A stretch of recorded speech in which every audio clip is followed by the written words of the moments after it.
Israel Hezbollah উত্তেজনার মধ্যে নতুন একটি ব্যালিস্টিক ক্ষেপণাস্ত্র এবং একটি upgraded one way attack drone সামনে আনলো ইরান। শনিবার তেহরানে এক সামরিক কুচকাওয়াজে নতুন এসব যুদ্ধাস্ত্র উন্মোচন করে দেশটি।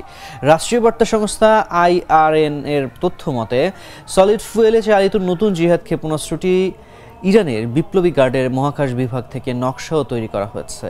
এটির অপারেশনাল রেঞ্জ 1000 কিলোমিটার।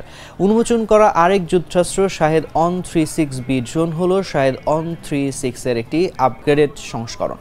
নতুন ড্রোনটিতে বাড়তি কিছু বৈশিষ্ট্য রাখা হয়েছে এবং এর অপারেশনাল রেঞ্জ 4000 কিলোমিটার বা 2500 মাইলেরও বেশি।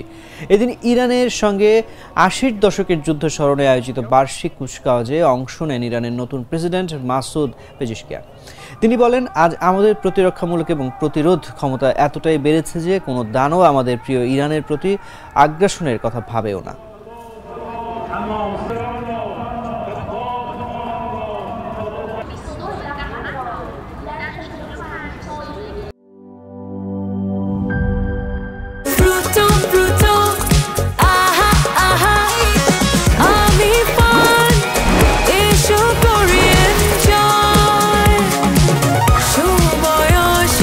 প্রাণ ফ্রুটো, সময় অসময় ফ্রুটোময়।